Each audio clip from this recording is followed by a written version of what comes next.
What is up, ladies and gentlemen? I am completely pissed. I was gonna write a script for this video. Why am I still getting hate? Hey, what's up guys, it's Scarcer, and so from now on, I'm going to report the news. Let's go inside the stories! Expose, expose, expose, expose, expose, expose, expose, expose, expose, expose, expose, expose, expose.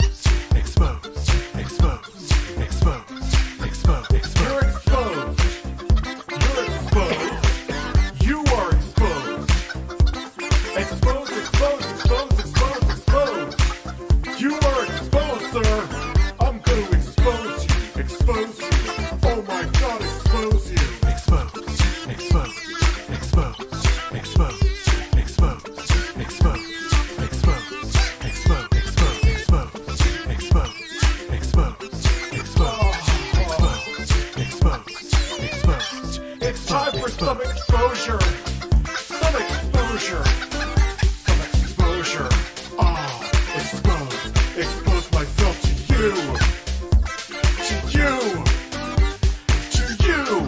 E-X-P-O-S-E, expose, expose, expose, expose, expose, expose, expose, expose, expose, expose, expose, expose, expose.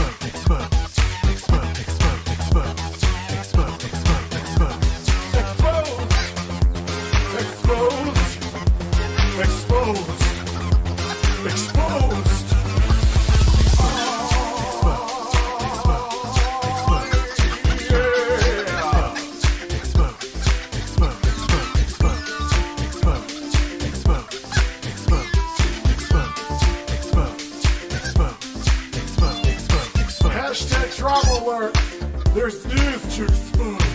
Hashtag breaking, SS Sniper Wolf has a vagina, more on that at 11. Vaginas. Hey guys, it's Scarce here, lots of news today, lots of exposure, and double upload. Expose, expose, expose, expose, expose, expose, expose,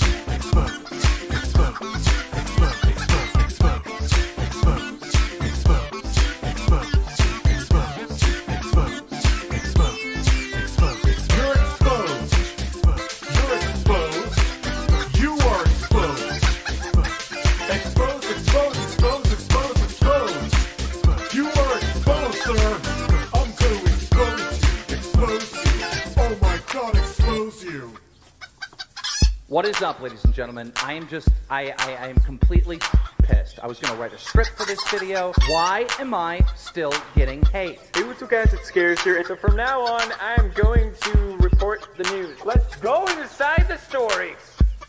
Expose, expose, expose, expose, expose, expose, expose, expose, expose, expose, expose, expose, expose.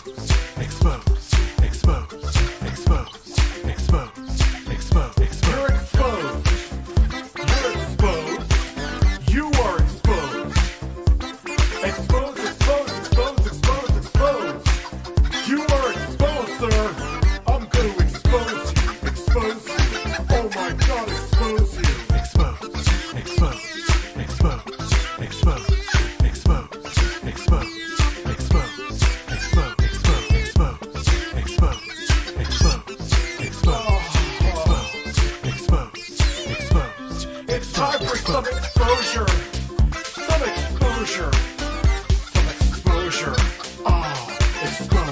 Expose myself to you, to you, to you. E-X-P-O-S-E, expose, expose, expose, expose, expose, expose, expose, expose, expose,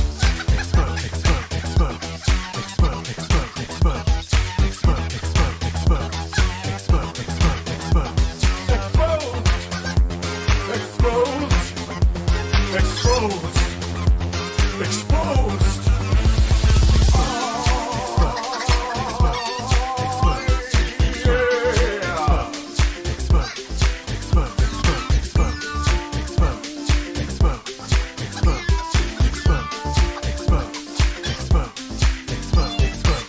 Hashtag drama alert. There's news to expose.